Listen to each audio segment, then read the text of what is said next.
Bonjour tout le monde, vous aimez les séries télé, ça tombe bien, moi aussi. Vous aimez les séries Marvel, ça tombe bien, moi aussi. Donc moi je m'appelle le Cyborgien et j'essaye de faire partager ma passion. Donc en l'occurrence ici c'est avec Secret Invasion, avant dernier épisode de cette QV, enfin c'est peut-être une mini-série, normalement il ne devrait pas y avoir de suite. Avant de dire ce que j'en ai pensé, petit big up alors je sais pas si je suis parano ou quoi que ce soit, mais j'ai cru voir un homme dans cet épisode-ci, lui.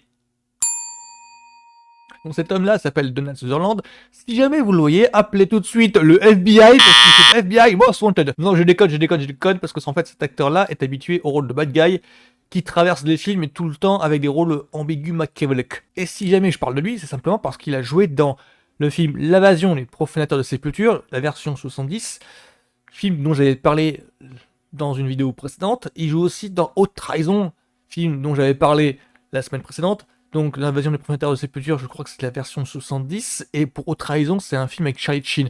Et il se trouve que le voir lui là, enfin, alors c'est un spoiler sur le contexte, parce que l'artifice utilisé pour que l'élément à l'image ait des faux airs de Donald Sutherland, j'essaye de se pas spoiler, mais c'est très dur. Disons qu'il y a un petit faux air et tout. Alors moi j'ai pris ça comme une dédicace en fait, parce que comme j'avais parlé 3 plombes de Haute Trahison dans lequel il joue dedans, et aussi de l'invasion des profanateurs de sépulture, qui est pertinent dans le contexte de Secret Invasion, j'ai pris ça comme une dédicace, un petit peu à la manière de She-Hulk, où j'ai passé 3 plombes à expliquer que la série se voulait plus une sorte de série de super-héros, mais à destination à un public féminin, le même public fan du Diable s'habille en Prada, de Miss Detective, de La Revanche de la Blonde avec Reese Witherspoon. Et quand j'ai vu le dernier épisode de She-Hulk, quand j'ai vu le dernier épisode où quand un personnage entre dans une chambre et voit tapis sur le mur afficher le poster de La Revanche d'une Blonde, je me suis dit, ah bah finalement c'est dédicace, c'est pour dire que j'ai raison, c'est ça? Donc vous l'aurez compris, c'est pas un spoiler du tout par rapport à l'épisode 1. C'est juste voilà, un petit clin d'œil, un petit easter egg. Je pense que c'est essayer de rendre à César ce qui appartient à César. Je pense que c'était juste ça. C'était juste, bon bah voilà, c'est la structure de films genre L'invasion des profanateurs de sépulture, à la Body Snatchers, ou de Haute Trahison, dans le genre action, espionnage, thriller, typique des années 90. Bon bah voilà, et comme cet élément-là, je parle de l'acteur, était commun entre les deux, je pense qu'ils ont pas pu, ils ont dû faire on vous oublie pas les mecs, c'était pour vous. Voilà, dédicace spéciale. Encore une fois, je veux pas spoiler, mais vérifiez vraiment l'apparence de Donald Sutherland, donc le papa de Kiefer, alias Jack Bauer, et bah l'élément mis en scène dans la série, c'est méga dur de ne pas spoiler, vous verrez de quoi je parle. Sinon, qu'est-ce que j'en ai pensé de l'épisode en question? Bah pour moi c'est le moment où ça part en sucette, mais royalement, le moment où ça...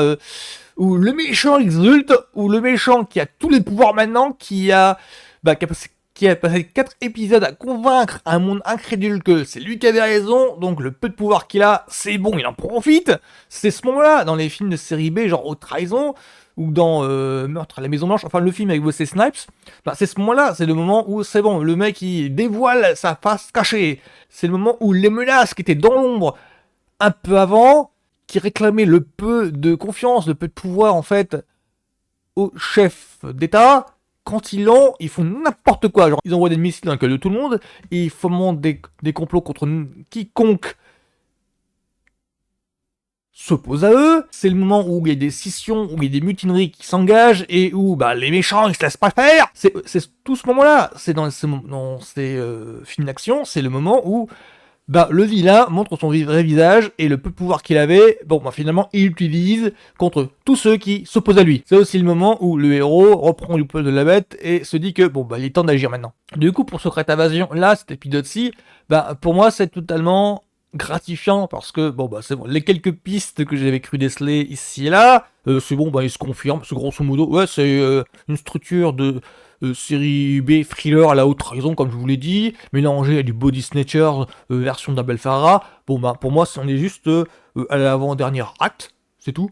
Donc pour moi Secret Invasion répond totalement à mes attentes. Le seul problème qu'il y a, c'est là où je vois où est la déception de beaucoup de fans, c'est qu'ils s'attendaient vraiment à ce que ça lance plusieurs pistes, à ce que ça lance, enfin à ce qu'il y ait plusieurs caméos de super-héros, mais genre que chaque super-héros vienne dans tous les épisodes. pour apporter de l'aide à Fury. Je crois que c'est ça le souci qu'il y a avec Secret Invasion. Or, ce n'est pas ça l'intérêt de la série. L'intérêt de la série, c'est vraiment d'être une espèce de game changer pour tout le MCU. C'est-à-dire qu'on a eu des révélations par rapport à la présence des Skrulls auparavant. Ce qu'il faut pour la série, c'est de perdurer maintenant. C'est-à-dire que la situation est comme ça avec les Skrulls, donc extraterrestres, qui ont été introduits dans Captain Marvel, et maintenant il faut que la situation trouve un moyen de perdurer. C'est un petit peu mes appréhensions par rapport au dernier épisode, c'est de savoir si est-ce qu'ils vont fermer la porte à toute la situation dépeinte dans la série, ou au contraire non. Au contraire, laisser une porte ouverte pour montrer qu'ils ont réussi à anéantir, mettre hors d'état de nuire une menace, d'accord. Mais le gros du sujet, le gros de la menace, le gros du problème des Skrulls, c'est toujours pas réglé. C'est un petit peu ça mon souci. J'espère qu'ils vont pas faire une espèce de facilité scénaristique dans ce sens-là, c'est-à-dire, oui, bon, la menace est mise hors d'état de nuire, donc maintenant on peut concilier, on peut oublier les Skrulls. J'espère que ça va pas être ça. Je pense qu'ils vont plutôt adopter une structure à la Loki. Loki, il y a une saison 2 là qui devrait sortir bientôt. Donc j'espère qu'ils vont adopter ça. Je pense que ça va être ça en fait. Moi perso, c'est pour ça que j'hésitais beaucoup à reparler de Mr. Robot. Dans Mr. Robot, comme je vous l'ai dit, dans saison 1, il y a un gros twist qui change totalement la nature du show. Globalement. C'est-à-dire que la situation initiale de Mr. Robot, au début, c'est vraiment l'informaticien un petit peu hacker qui se fait embrigader dans un groupe un petit peu techno-terroriste. Je sais pas comment traduire ça, parce que je sais pas si le mot exact existe. Et du coup, après le twist, après le retournement de situation de la fin de saison 1, on perçoit la série autrement. Moi, personnellement, j'avoue que ça m'avait un petit peu déçu. Là, pour Secret Invasion, je crois que c'est ce qui manque en fait à la série.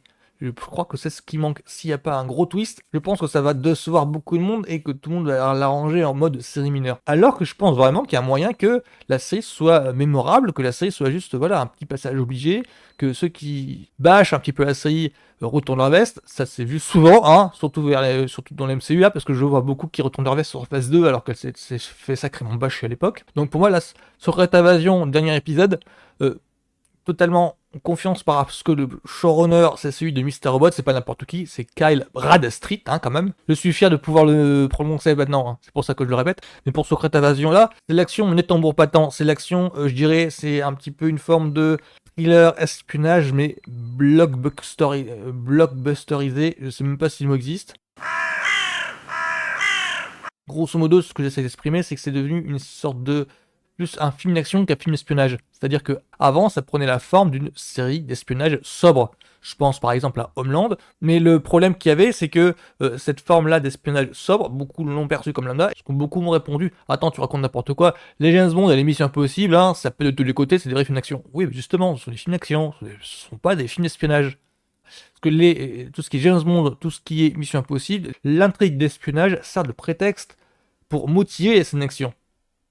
Alors que là, dans Secret Invasion, on est plus proche largement d'un Homeland, où, et encore Homeland, c'est encore pire, hein, niveau rythme, parce que là, dans Homeland, là c'est une série avec Claire Danes et Mandy Patinkin, je crois que je prononce bien son nom, où on voyait donc Claire Danes, agent de la CIA, qui était en train de se torturer la tête pour savoir si oui ou non cette théorie était juste.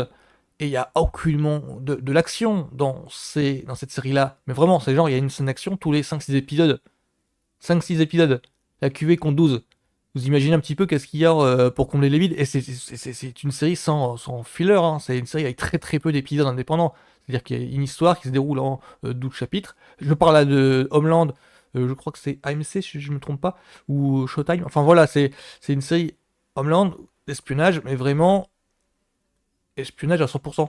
Et Secret Invasion, je la rapproche pas mal d'Homeland, mais où il y a aussi The Americans avec Kerry Russell, là par contre, celle-là je l'ai pas vue. Si, c'est-à-dire que Secret Invasion s'assumait comme une série d'espionnage. Là, ça vire un petit peu à l'action, un petit peu dans n'importe quoi, ça part un petit peu en sucette, un petit peu dans tous les sens. Ça se réveille, c'est-à-dire que c'est le moment, un petit peu comme James Bond, où le mec qui essaie de convaincre tout le monde du bien fondé de sa théorie qu'il fallait lui donner les pleins pouvoirs pour régler le problème, s'avère être un espèce de méchant terroriste, Bah là c'est le cas.